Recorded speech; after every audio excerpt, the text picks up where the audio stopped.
Crenshaw Boulevard on a Saturday afternoon in September 1969 was quiet in the way that stretch of South Central could go quiet, too empty for the hour, the heat pressing down on concrete without shade to break it. Bruce Lee was walking the route from his apartment to his landlord's office, 8 blocks total, carrying an envelope in his front pocket. Inside was $300 in cash, 20s, a month's rent for his martial arts school. The landlord didn't take checks. Bruce was thinking about his students, about curriculum, about techniques he wanted to introduce that week. He wasn't paying close attention to the street around him, which was a mistake on that particular block. A man named Marcus stepped out from an alley and blocked the sidewalk. He was around 6'2" and 190 pounds, wearing dark clothes with his hat pulled low. He had been working these blocks for 5 years. Robbery mostly, some dealing, whatever the situation offered. He watched Bruce approach and made a quick assessment. Small Asian man alone, unfamiliar with the neighborhood, carrying himself like someone who did not expect trouble. Marcus had made this calculation many times. It had usually been correct. "Yo, hold up," he said. Bruce stopped. He saw the size, saw the position, and understood immediately what the situation was. "I'm just passing through." "Don't want any trouble," Bruce said. "Who said anything about trouble?" "Just want to talk." "You got a minute?" "Not really. I'm late. Need to get somewhere." Bruce tried to step around him. Marcus moved to block. The exchange continued, Bruce stating his business, Marcus escalating the framing, making clear that everything on his street was his concern and that Bruce's pocket was no exception. Bruce told him the money was for rent and suggested he find work instead.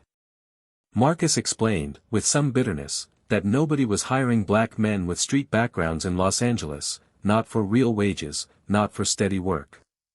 He had tried. The streets had offered something the legitimate economy had not. "So you're going to give me that money? Easy way or hard way, your choice." Bruce told him he was not giving up the money, that the $300 was not just cash. It was the school's rent, the utilities, the equipment, a month's survival for everything he was building. If Marcus wanted it, he would have to take it. Marcus moved fast. An open palm slap caught Bruce across the face, hard, the crack of it carrying down the empty street. Bruce's head snapped to the side. Before he could respond, Marcus had both hands on his shoulders and was shoving him back against the brick wall. He pinned Bruce there with his weight, one hand on the shoulder, the other going through Bruce's pockets, finding the envelope, pulling it out. He stepped back and opened it. 20s, more than he had expected. He pocketed the envelope. $300. You're walking around South Central with $300 in your pocket. You're either brave or stupid. Probably stupid. Thanks for the donation. Consider it a street tax. Bruce stood against the wall, face stinging, anger building alongside calculation. Marcus was bigger and had reach and almost certainly had street fighting experience, but he was untrained. He did not carry himself like someone who had been taught. Bruce could end this. The question was whether $300 was worth the consequences, the violence, the potential injury to either of them, the police involvement that would follow in a neighborhood where that kind of call had its own set of outcomes. Marcus turned and started walking. His stride had the ease of a completed transaction. "Give it back," Bruce said, his voice quiet and controlled. "Give back my money now, while you still can." Marcus stopped and turned around. He laughed. "While you still can, man, what exactly are you going to do? You're half my size. I just slapped you, took your money. What's the play here? I'm giving you one chance to make this right. Give back what you took and walk away. After this moment, the offer is gone, and things get more difficult." Difficult for who? Marcus walked back and closed the distance. "You don't understand the situation. I've got size. I've got home field. I've got everything here. You don't make demands. You don't give chances. You take what I let you have. Right now, I'm letting you walk away with your life. That ought to be enough. Last warning. Give back the money. Marcus pushed him back against the wall with both hands. Or what? You going to the police? Go ahead. They don't come to this neighborhood unless somebody's dying. You're not dying. You're learning how things work out here. Bruce did not answer with words. His hands moved faster than Marcus could track, catching Marcus's wrists and pulling him forward, breaking his balance, while Bruce's foot swept low and caught his ankle. It was a basic technique, simple and effective. Marcus went down hard, flat on his back on the concrete, the impact driving the air out of him. Bruce was on him before he could recover, knee on the chest, one hand controlling Marcus's right arm, the other cocked back with a fist positioned for a single, definitive punch. Marcus looked up at him. The man pinning him down was not the same person who had been shoved against a wall 30 seconds ago. The friendly bearing was gone. What was there instead was something much older, the street kid from Hong Kong who had learned to survive by being faster and more willing than the people who came at him. My money. Where is it? Marcus could barely breathe under the knee. He had been in fights, won some and lost some, but had never felt this kind of control, this total removal of all options. Pocket. Left pocket. Take it. Just don't hit me, please. Bruce reached in, found the envelope, checked that all the 20s were there, and pocketed it. He stood up and stepped back, giving Marcus room. Marcus rolled to his side, working on getting air back into his lungs. When he could speak, he asked, "What are you? What the hell are you?" Someone who trains. Someone who's not easy. Someone you shouldn't have tried. You had me just now. That punch, you could have ended me. Why didn't you? Because it wouldn't have solved anything. Wouldn't have gotten my money back any faster. Wouldn't have made me safer or you better. It would have made me a man who seriously hurt someone over $300. I'm not interested in being that. Marcus sat up slowly. His back hurt from the fall, his chest from the knee, and whatever remained of his composure from the encounter overall. I'm sorry, for the slap, for the robbery, for disrespecting you. I thought you were easy.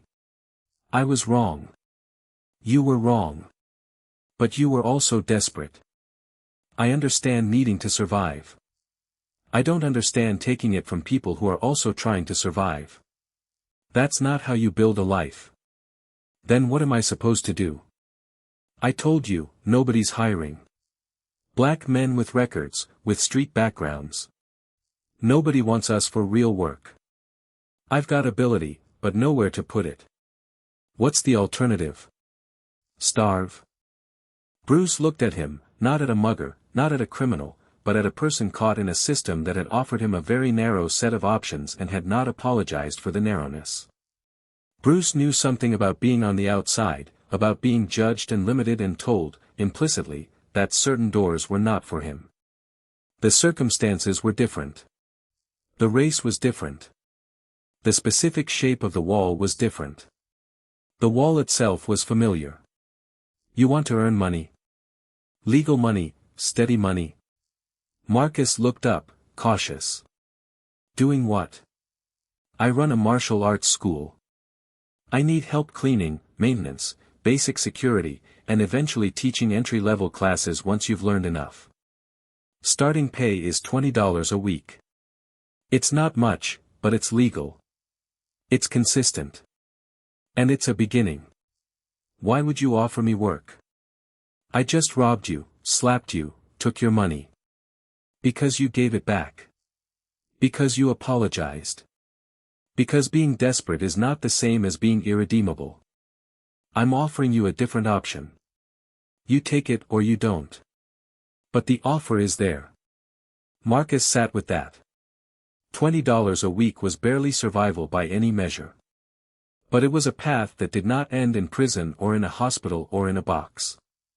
That was worth something. Worth at least considering. What's your name? Bruce. Bruce Lee. Bruce Lee. That name sounds familiar. Are you famous? Not yet. Maybe someday.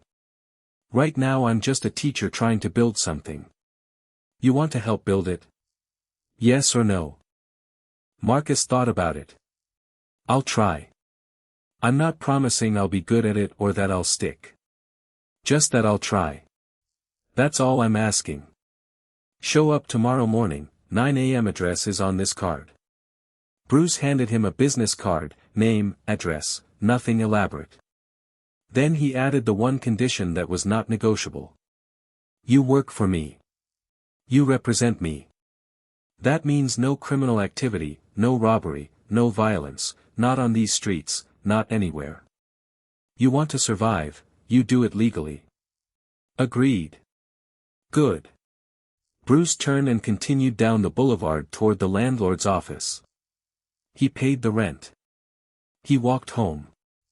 The encounter had taken perhaps 5 minutes out of a Saturday afternoon, and he did not discuss it when he got back. Marcus watched him go. He stood on the sidewalk holding the business card, looking at the address, thinking about what had just happened. The man he had identified as an easy target had put him on the concrete in under 3 seconds and then offered him a job. He pocketed the card and started walking.